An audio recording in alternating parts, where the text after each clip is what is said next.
냉장고가 완벽하게 스마트화 됐다라고 생각을 해보자고요. 냉장고가. 그러니까 냉장고가 지금 이제 그 냉장고 개발하고 있잖아요. 무슨 얘기냐면 냉장고가 냉장고 안에 있는 음식을 전체를 파악하는 냉장고예요. 그러니까 인공지능 냉장고까지는 아니지만 굉장히 스마트한 냉장고인 거죠. 자, 그러면은 이제 그게 이제 저는 간단하게 이 밑에 그 영어가 블록체인 레볼루션이라는 것인데 이 지구상에 있는 그 모든 생명체, 무생물, 기계, 우리가 제조한 것들이 인터넷이나 인공지능하고 연결되는 시대거든요.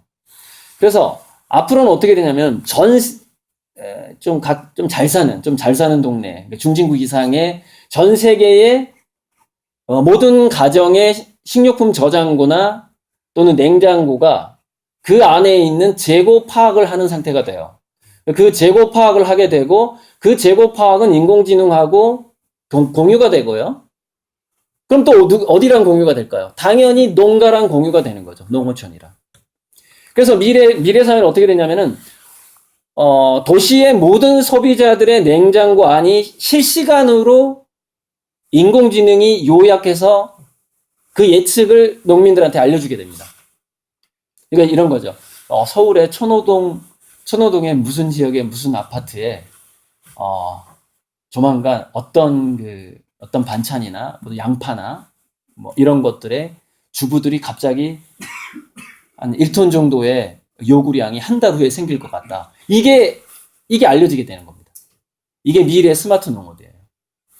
그래서 이거는 뭐 개개인이 준비한다기보다는 각 조합 차원으로 그런 시대가 이제 오고 있다라는 것을 알고 조금 더 이제 또 젊은 농업인들을 유입할 수 있는, 그러니까 컴퓨터라든가 이런 거에 굉장히 2000년 이후에 태어난 애들이 더 잘하잖아요. 컴퓨터나 SNS 활용은. 그래서 지금 도시에서 계속해서 이제 실업률이 올라가고 있는데 이런 거죠. 농촌에서 월급제 농업인을 고용할 수 있다라는 생각도 해봐야 됩니다. 월급제 농업인인 거예요. 그러니까 최저임금은 줄 테니까. 최저임금을 줄 테니까 너가 우리 시골에 취직을 하는 거예요. 그 시골의 조합에 취직을 하는 거죠. 그래서 뭘 맡으냐면은 이런 스마트 연결에 관련된 모든 것을 그 애한테 맡기는 거죠. 그리고 이제 각자 그 농업인들은 자기가 잘하는 거 그냥 하면 되는 거예요. 그래서 지금 뭐 소비 동향이 어떻게 돼가냐 이런 거를 계속해서 이제 그 시골에서 고용한 그 친구한테 보고를 받으면서 하나의 그 농경을 하는 거죠. 전체적인 뭐를 더 생산하고 나중에는 뭐가 더 필요할 것인가를 예측해보는 그런 식으로. 그래서 지금 임실이나 순창 이런 데서는 제가 듣기로는 월급제, 아르바이트 하는 방식으로 도시의 실업자를 데려와서 어떤 그 농장에서 일하게 하는 그런 사업을 하고 있다고 보고 있는데, 그렇게 제가 뉴스에 들었는데, 그러니까 미래는 어차피 여기가 지금 도표는 없는데 UN 미래 보고서 2050을 보면은요 어떤 이야기가 나오냐면 어차피 인공지능 로봇이 나오고 그리고 로봇 청소기처럼 전문화된 로봇도 개발이 되게 돼요. 그러니까 농업용 로봇도 개발이 될 수가 있어요. 그러니까 뭐를 자동으로 심어주는 로봇도 나온다는 거죠. 트랙터로 끌고 다니는 게 아니라 야, 너 여기서부터 여기까지 예를 들어서 뭐 한 1000평 뭐 심어. 그러면 얘가 혼자 알아서 하는 그런 것들도 나온다는 거예요, 미래에. 이거는 근데 우리 농촌이 굉장히 고령화되기 때문에 꼭 필요하기도 해요.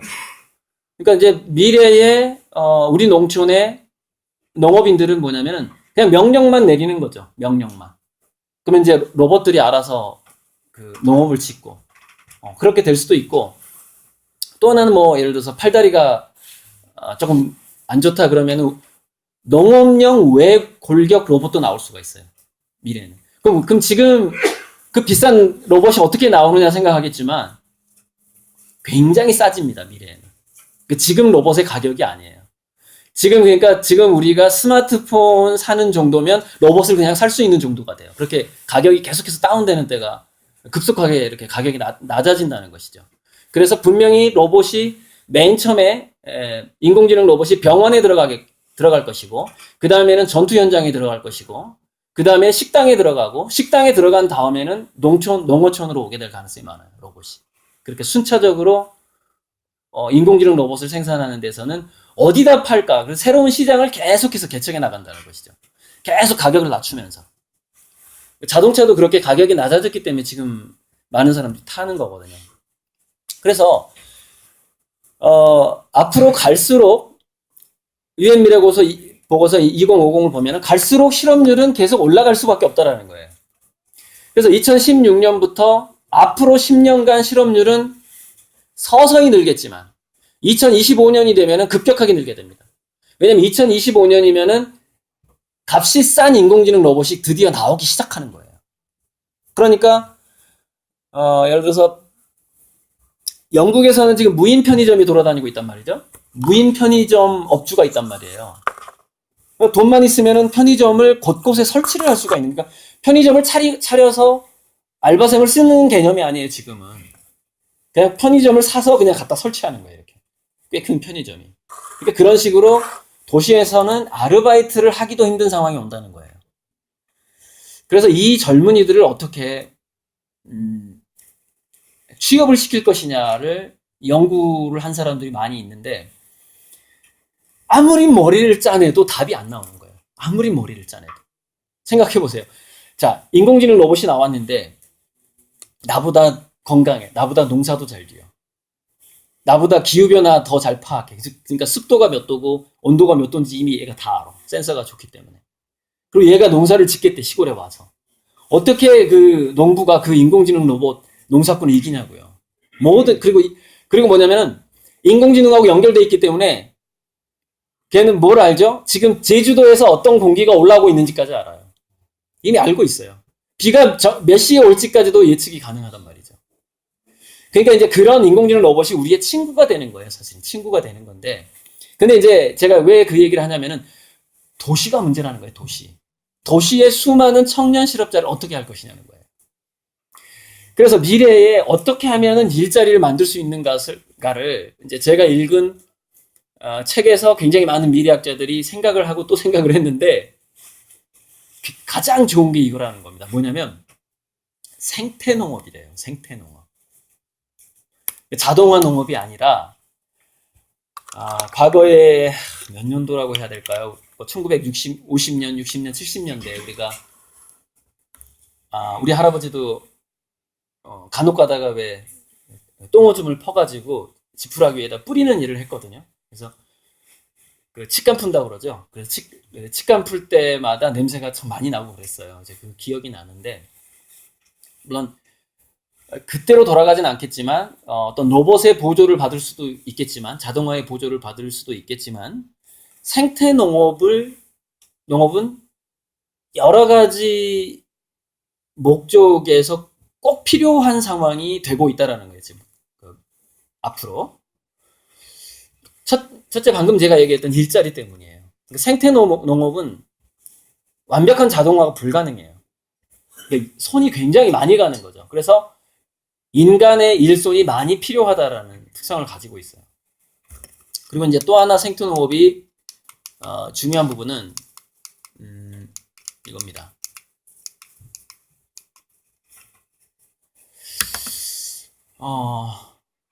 우리 인류의 건강이 먹는 음식의 어떤 타락이라고나 할까요? 먹는 음식의 조작, 타락, 이런 것으로 인해서 예를 들어서 갑자기 암이 막 어떤 지역에서 많이 늘어난다든지, 전에 없던 천식이나 뭐 알레르기, 아토피가 늘어난다든지 하는 것들이 밀가루나 어떤 음식에서 뭔가 영양소가 부족하기 때문에 생길 가능성이 있다라는 그런 연구들이 지금 계속 나오고 있단 말이에요.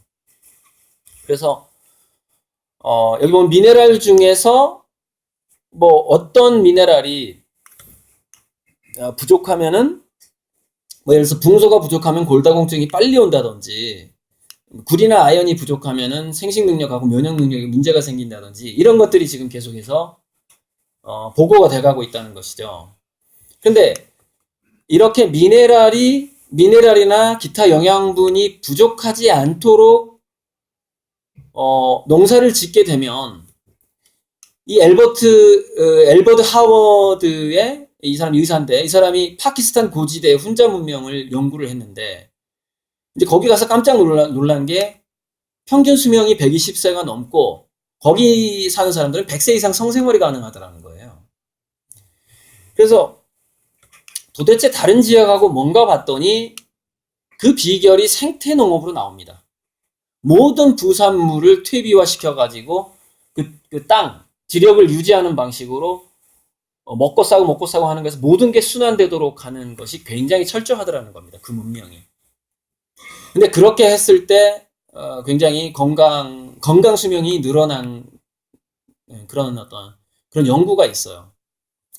그리고 이제 이게 닥터 웰렉 연구도 고산지대에서 평균 130세를 사는 그런 지역이 있더라는 거예요. 그래서 거기 보니까 비결이 뭐냐면 거기서 나오는 빙하에서 녹은 물을 먹는데 그 빙하 밀크에 각종 미네랄이 60가지가 풍부하게 있더라는 겁니다. 그러니까 미네랄의 부족을 전혀 겪지를 않는 거예요. 그런데 그럼 우리 농토가 지금 어떤 상황이냐? 우리 농토가요.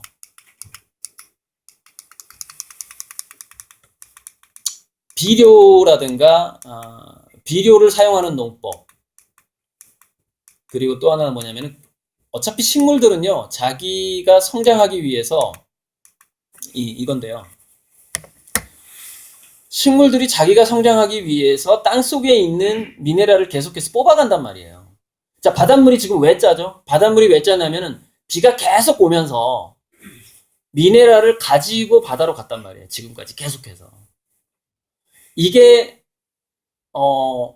과연 얼마나 계속됐을까요? 한 5만 년, 10만 년? 그러니까 농업의 역사를 만 년으로 보잖아요. 만 년 동안 최소한 계속됐어요. 근데 빗물에 의해서 미네랄이 바다로 빠져나가는 것은 대규모 화산 폭발이라든가 그런 것으로 인해서 다시 미네랄이 전체 땅을 뒤덮은 이후에 계속되는 거거든요. 그러니까 완전히 원시적인 땅 이후에 비가 내릴 때마다 이 미네랄은 씻겨서 바다로 내려가는 거죠. 그래서 바닷물이 미네랄이 많은 거예요. 그러니까 이것도 이제 또 일본의 어떤 농사꾼이 그렇구나. 우리 농토가 미네랄이 지금 많이 부족하구나. 해가지고 바닷물을 희석시켜가지고 논밭에 뿌리는 농법을 합니다. 이게 바닷물 농법이라는 게 있어요. 했더니 얘네들이 맛있고 때깔이 되게 좋고 잘 자라는 거예요. 튼튼하게. 그동안 땅에서 바다로 다 씻겨 내려갔던 것들을 바닷물은 짜니까 이제 잘 희석을 많이 해야죠. 희석을 많이 해서 싹 뿌리면은 그 바닷물 속에 들어가 있던 씻겨 내려간 미네랄들을 얘가 반갑다고 식물이 흡수를 하기 시작하는 거예요. 그러니까 바로 이런 어떤 미네랄이 부족한 것들을 우리가 어떻게 그러면 자연스럽게 농토를 풍부하게 할 수 있느냐? 그게 생태농업이라는 거예요. 아까 제가 얘기했던 퇴비를 만들어가지고 계속해서 식물은 식물한테 돌려보내고 나무는 나무한테 돌려보내고 나뭇잎은 어디로 가야 될까요? 나뭇잎도 식물한테 가야 되는 거죠. 그런 식으로 하면은 미네랄이 그 땅 속에서 부족해지지 않는 상황이 되는 것이죠. 그러니까 바닷가에서 저는 이렇게 생각하거든요. 개척한 데 있잖아요. 새만금처럼. 그러니까 원래 바다였는데 농토로 만든 데 있잖아요. 거기 밑에 보면은 어느 정도 소금기가 있는 땅이 있잖아요. 그러니까 분명히 그런 데서 잘 연구하면은 그 소금기 있는 것을 잘 흡수하면서 굉장히 잘 자라는 어떤 작물도 나올 거라고 보거든요. 찾을 수 있거나 아니면은 얘가 거기에 적응을 하거나 해서 기존 과일이나 기존 어떤 곡물보다 훨씬 미네랄이 풍부한 것이 나올 수도 있다고 보는 거예요.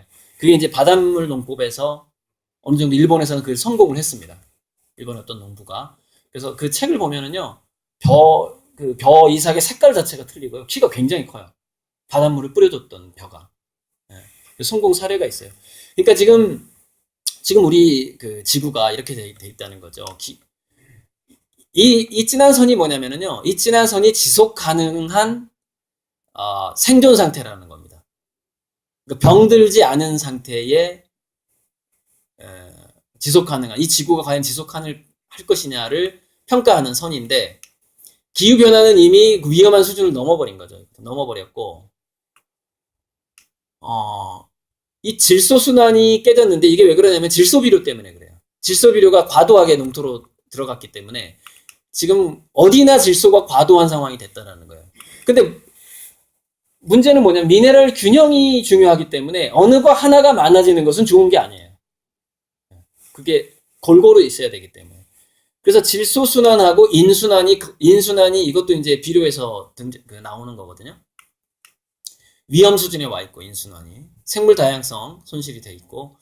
그 나머지는 이제 뭐, 견딜만 한데, 그래서 지금 조금 위험해지는 게 이제 해양 산성화가 좀 위험하고, 그 다음에 인순환은 지금 한계까지 왔고, 그 다음에 지구에서 담수가 좀 사라지는 부분, 우리 토지가 점점점 생명력을 잃어가는 부분, 이런 것들이 지금 나타나고 있는 것이죠. 그래서 이런 것들이 지금 좀 문제가 되고 있고요.